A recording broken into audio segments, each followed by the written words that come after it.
Hold tight, we're approaching the target zone. Keep formation tight. Radar shows contact. Need to let clock high. Brace for engagement. At 17:31 hours on November 4th, 1944, squadron leader Brancy Burbridge climbed into the cockpit of his Mosquito night fighter at RAF Swannington. Across occupied Europe, German radar emissions were already lighting up the darkness. On the navigator's screen beside him, enemy signals pulsed like distant fires. Burbridge was only 23 years old, a former conscientious objector who had flown 47 combat missions in just 8 months. Bomber Command was bleeding. In October 1944 alone, 217 heavy bombers had been lost to German night fighters. Inside the aircraft, Flight Lieutenant Bill Skelton settled into the navigator's seat. He adjusted the Serrate detector, a modified AI Mach 4 radar, designed to intercept German Liechtenstein radar emissions at ranges up to 80 miles. But tonight, something was different. Skelton's screen was crowded. Multiple contacts, far more than he had seen in weeks. Since September, the situation had worsened. German night fighters were slipping undetected into RAF bomber streams. They flew beneath Lancasters and Halifaxes, firing upward with deadly cannons known as Schräger Musik. The bomber crews never saw what killed them. During the Battle of Berlin, Bomber Command had lost 574 aircraft. Most were destroyed by night fighters. The ground crews at Swannington knew the numbers. Every night mosquitoes took off. Some never came back. To stop the slaughter, Number 100 Group RAF had been formed, 7 squadrons of Mosquito night fighters equipped with advanced electronic detection gear. Their mission was brutally simple: hunt the hunters, detect German night fighters using their own radar emissions, destroy them before they reached the bomber stream. Since December 1943, 100 Group had claimed 257 German aircraft destroyed, at a cost of 70 Mosquitoes. Burbridge started the Merlin engines. The wooden airframe vibrated as power surged through it. He had joined No. 85 Squadron in July 1943 after a year as an instructor. His first tour produced only 1 probable kill and 1 damaged aircraft. Then he met Bill Skelton. Skelton's mastery of the Serrate system changed everything. They opened their account in February with a Messerschmitt Me 410 over the channel. By April, Burbridge had 5 victories. By October, 14. Tonight's mission was a high-level intruder patrol southeast of Cologne. The briefing was clear. Bomber Command was attacking Bochum.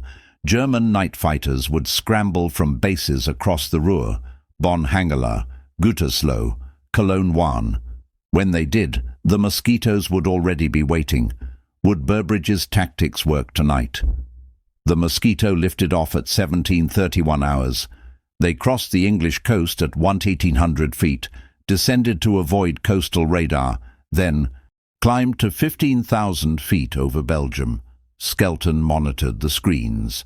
The AI MKX radar provided forward coverage out to 8 miles. Serrate scanned constantly for enemy emissions. Somewhere in the darkness, German night fighters were taking off. Veterans with 10, 20, even 30 kills. They had altitude, numbers, and experience. But tonight, for the first time, they were the prey. By 1904 hours, they were over Germany. Skelton called it contact. 4 miles, crossing starboard to port. Burbridge turned in behind it. The Serrate detector worked by intercepting emissions from Liechtenstein SN2 radar, broadcasting between 490 and 600 MHz. It provided bearing, not range. Skelton judged distance by signal strength alone. Left 2 degrees. Steady. Signal strengthening. At 500 feet, Burbridge saw it. A dark silhouette against a darker sky. Junkers Ju-88, twin engine, crew of 3, armed with 4 20mm cannons, machine guns, and often Schräger Musik. The Ju-88 was hunting. Its radar swept forward, blind to the Mosquito on its tail. Burbridge closed to 1,000 feet. Armed the 4 Hispano cannons in the belly, 700 rounds total. Discipline mattered. Short bursts, precise fire. At 800 feet, the Ju-88 began a gentle turn. Burbridge matched it perfectly. At 400 feet, the crosses on the fuselage were clear. Exhausts glowed red. Burbridge aimed for the engine, not the cockpit. 3-second burst. Fire erupted instantly. The port engine exploded. The Ju-88 rolled hard right and dove, trailing flame. Skelton confirmed the kill at 1906 hours. German records later verified a Ju-88G of NJG-1 crashed nearby. Pilot bailed out. Radar operator and gunner killed. No time to watch. New contact. 2 miles. Closing.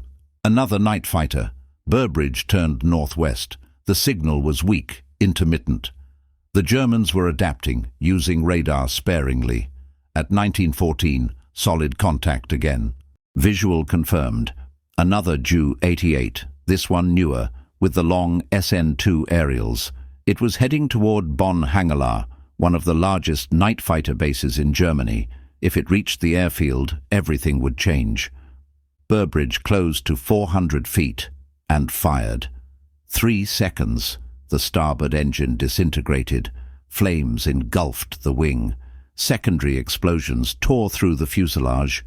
The aircraft inverted and crashed at 1917 hours. 2 kills in 11 minutes. Then Skelton spoke again. Multiple contacts, 3 to 5 miles, all converging. Bonn-Hangelaar. At 1923 they reached the area southeast of Cologne. Below them, the airfield lights burned faintly. Skelton counted 6 radar contacts, orbiting in a stacked pattern, standard German night fighter procedure. Burbridge made a decision that bordered on madness.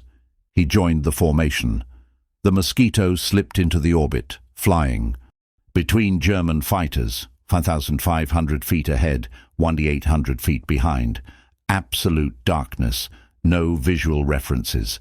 Enemy aircraft flying unknowingly beside them. For 90 seconds, they flew with the enemy. Then Burbridge chose his target, a Messerschmitt Bf-110, the Luftwaffe's primary night interceptor.